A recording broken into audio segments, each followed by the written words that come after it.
And for Last Bowl Boxing down at Trilogy Promotions, Derbyshire. Alfreton Leisure Centre, joined by Victorious and still Craig Derbyshire. How are you, mate? Yeah, I'm good, mate. Yeah, feeling good. Fight went to plan, really. I mean, I expected to get him out of there, but what a tough man he is. Took some and he kept coming back, didn't he? So The announcer hit the nail on the head. Yeah. You will not see another fight at that pace anywhere in the country. yeah, it was a fast pace. I was trying to put it on him and trying to make him fall, but he never folded. I mean, all credit to him. He kept hanging in there, and I thought this next round, if I just keep putting it on him and keep putting it on him, he'll fold. But he never did. So, I mean, like I say, all credit to him. I spoke to Carl in the week. There's an interview on the channel for anyone that's not watched it yet, and he was talking about your engine and how strong you are. I wasn't aware just how strong until I seen what I seen tonight. Unbelievable, mate. Cheers, Paul. Yeah, it's well, I think leading up to this, I think I've ran maybe 500 miles in the last 4 or 5 weeks. I've done hundreds of rounds of pads. I've done maybe 50, 60 rounds of sparring. I mean, I've trained my hardest. I don't leave any stone unturned for any fight. I make sure I train 100%, because then if I've left it all in ring, I can't go home even if I've lost and be upset with myself. So I make sure. I mean, I've done it before where I've not trained as hard as what I think I should have done, and I've gone home with loss and beat myself up. So I make sure if I get in there, give it 100%, and I've done 100% in training. There's nothing more I can do, so I can hold my head up high every time. You know, if I'm at home and I've lost, and it's no fault of my own, you know what I mean? I'm just a better man one at night. So, but it was my night tonight. I were, like I said, I were hoping it were going to be. It's just when you get in there, you just don't know how it's going to turn out, do you? So It was a privilege also to watch two gentlemen in the ring. Yeah. You've been very respectful to each other. I've been down and interviewed Liam prior to the fight. I went down to the gym. I go to Shinfields quite a bit, and I went down to the gym in camp, and he had nothing but really nice things to say about you. Again, that interview's on the channel if you want to go and watch it. But and you guys have been the same. yeah, I don't talk bad about anybody. I mean, it's just a fight in the day. We're going to go home to our families, and I hope, like I said, I've got nothing against anybody. It's just a fight for me. Just get in there, get job done, and go home. Have a nice holiday with my family. You know? Try and break the fight down as much as you can for me. You just said there at the start that you thought if you fought at such a pace you might stop him. Yeah. Were you surprised at how fit he was? I was. I thought by round, he started slow in round 4, I think it was.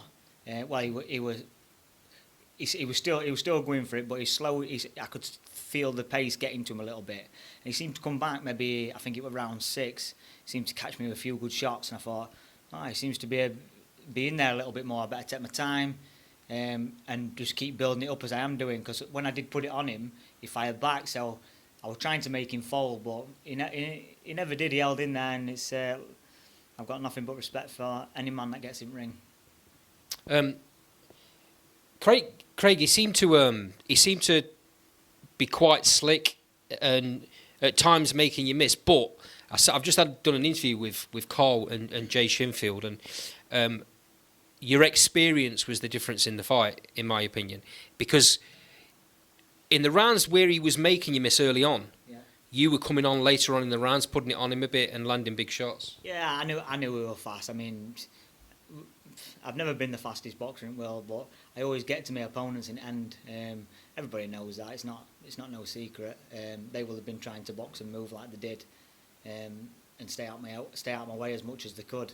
But obviously, a 12-round fight, it's much harder to stay out my way for 12 rounds. So I'm eventually going to get to somebody. My fitness is there. That's why I make sure my fitness is 110%, because it's my fitness basically what wins me fights. So it's just one of them things. Make sure I'm fit and I can keep putting it on them, even if they're catching me and I'm missing, and I'm not going to gas out. I can just go the full 12 rounds, and that's what I did.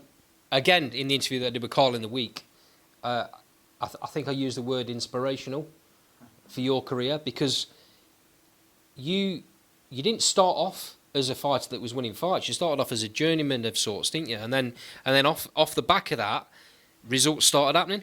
Yeah, well, I switched from MMA. I mean, and people forget that I started fighting anybody at any weight every single weekend. I mean, I had maybe, I think it was 6 fights in a row every single Saturday, and then I fought Charlie Edwards. You know what I mean? It's like I fought Charlie Edwards on my second fight. He'd just come out of GB squad. I've never even laced up a pair of gloves before. Do you know what I mean? So never laced up a pair of boxing gloves before. So, I mean, people see that record, but if they actually look at the weights, I've never fought at light flyweight. I could get minimum weight. I mean, I weighed in. What were it? Well, the day of the weigh-in, I don't know what day it was. Friday morning. I had to actually drink and put a bit more back in because I were 7 stone 8. So, I mean, I weighed in at 7 stone 9.4, but that was only because I drunk. I could have made minimum weight Friday morning. Do you know what I mean? So, I was fighting at bantamweight. I think I've even went up to featherweight. I fought at 9 stone 4. I walk around at 8 stone 10, 8 stone 8. So it's like all them fights don't mean anything. The fights that mean something are at my weight, which is like flyweight, and that's why I'm staying at it, and that's where I want to be, and try and push on for another title. Okay, it's ridiculous what you've won since the first part of your career. The second part of your career overtook everything. The difficulty is, like flyweight, is the lack of competitors in the UK. Lack of titles as well. There's only the Commonwealth, and that only got brought in. I think it was from Matt Windle. Matt Windle brought it back, fighting in. Can't remember where he fought for it, but anyway, I think he fought for it 2 years ago. Then I beat him in Cayman Islands for it. But before then, I think it had not been fought for 50 years, something like that. So, I mean, there's no EBU. No British? There's no British. There was a British, but it was in 1902, I think, if I'm correct. It was maybe nearly over 100 years ago. I think we did write into the British, to the boxing board to try and get the British back, but they weren't having it because they said there's not enough competitors at that weight, which is fair enough. I mean, it's what it is, isn't it? So we're going to struggle now because I've won Commonwealth 3 times. There's nothing else to fight for except a world title, so that's obviously what I'm going to try. I mean, I think I was ranked in WBC 28th before this fight, so I'm hoping it pushes me up there. I mean, whatever title, any world title I'll fight for any, it's just I want to fight for a world title eventually. I've said it numerous times. Colgreave's the best small law promoter in the UK. He will work his magic, I'm sure, and do what he can to convince the powers that be that you deserve that title shot. Because when they just look at records, that's the problem, isn't it? Yeah. But I mean, if you look at my records, I've never ever fought. It's been like, I think maybe 30 of them have been at bantamweight, super bantamweight. I mean, it's like what 10, 12 pounds heavier than what I'm fighting at now. I mean, how many fights have I lost at light flyweight? I mean, I don't think I've lost any, have I? No. So it's that just shows you that this is my weight. Even lighter, I'm only 5'2", and like I said, other day I weighed in at 7 stone 8. I think that's one pound, and I would have been at minimum weight. So I could fight even lower, but there's just no one to fight at this weight, so I can't. There's no point in going any lower. It's like, where am I going to go from there? So yeah, they need to, a bit of common sense needs to be had. Yeah. They need to look at who you've fought and what weights you've fought at. Yeah. And surely, you know, there can be an argument that you can get a title shot. You deserve it.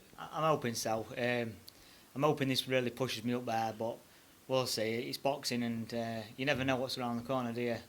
I mean, things change like that. I mean, I've had since I fought last time, I think I've had maybe 5 different opponents. So I've been fighting 5 different people, and then it's ended up being Liam because I think he won my mandatory.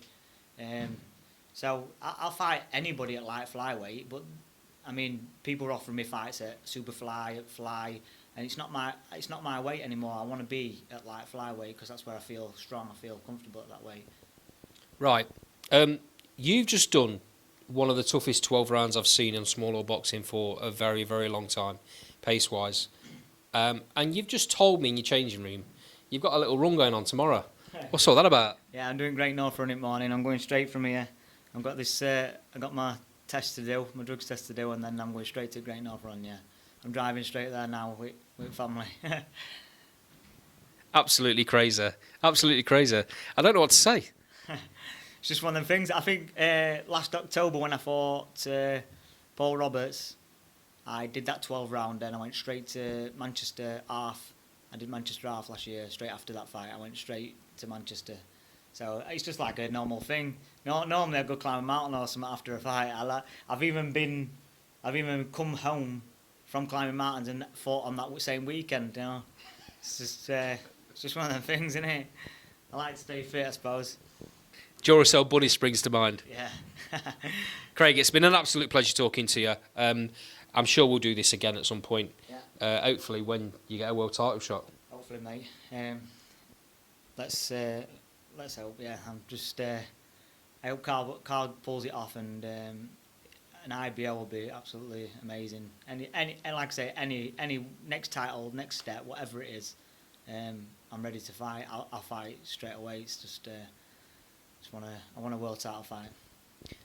Thank you for now. Much appreciated. Cheers, mate. See you soon. Nice one.